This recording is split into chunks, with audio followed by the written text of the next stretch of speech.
Hey, the Rulers Demo73 here, bringing you the deck list for Paul Clute's Acht of War deck list. Jumping in with the war mechanic, let's go ahead and jump right in.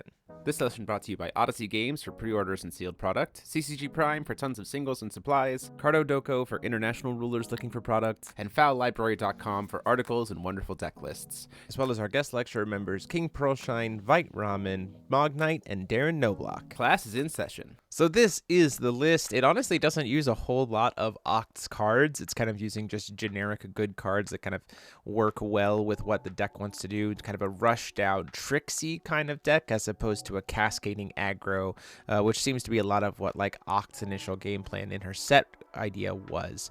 So obviously we are playing Chevalier Oct as our ruler to be able to generate that war so we can hit our opponents in the face and generate to cascade into Ifrit Glass Chrono Gear to then be able to recover everything and swing through and burn our opponents and make things bigger and stuff like that. Being able to turn on war as soon as you want with Child of War is very helpful, provided your opponent doesn't have something like war or something like wall to deal with, which is one of the reasons why you'll see some of the cards that we see here. And also playing Child of Famine for some additional boost to the attack, as well as being able to have more just pure red-white sources in the deck. Stone Bice wise, it's 4 Heat Ray, 4 Light Moon Fragment, and 2 Aderactius Memoria, so we just have 10 red-white stones.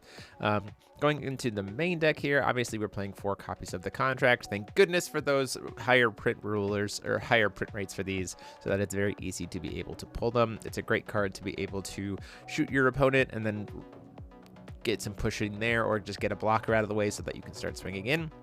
One thing to keep in mind though, if you use Summon the Charger of War to target your own Ifrit Glass, it can't, like, it'll destroy it or use... Yeah, it'll destroy it, but not like in time to be able to contract, because the damage, like destruction from damage, specifically happens at the time of rules process, which means the card has to fully resolve, and then the card, the Ifrit Glass will die. So can't use Summon the Charge to recontract, kind of do a contract loop like Asuka has done in the past, just something for you to make note of.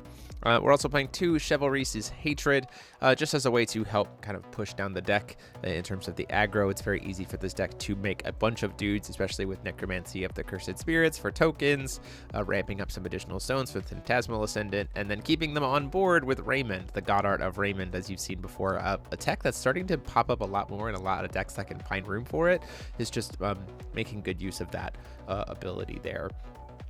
4 copies of Necromancy of the Cursed Spirit, because it's very easy with stuff like Pierre or Phantasmal Ascendant to have non-token resonators that get war very easily.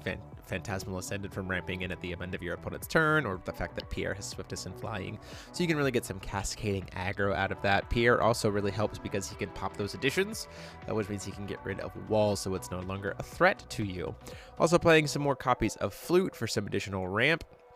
Gradius to spot remove some troublesome cards, especially if people are sideboarding, which are the Quenched Fires, to stop your aggression there. Exorcist Mage, because this deck, outside of the token generation, this deck is kind of just playing resonators in fair and square, and Exorcist Mage can help as its kind of form of interaction to mess with those kind of greedier decks. And then you have some tech kind of protection stuff. Angelic Battle Barriers finding its way into a lot of decks to be able to stop combo decks from going off or protect your own turn, which makes a lot of sense. 4 copies of the Killua spell, because it's finally a card for red, so they don't have to splash in green for some better addition hate, as well as automatic ability canceling, which is nice. And then Reign of Saints, which you can do really nicely to help clear a blocker out of the way, and you can essentially pay for it for free as long as you have something to be able to put counters on with Child of Famine. So that is the list.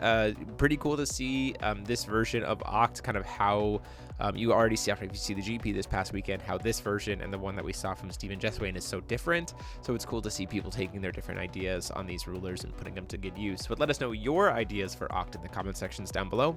And until next time, this is TMO73 saying, class dismissed.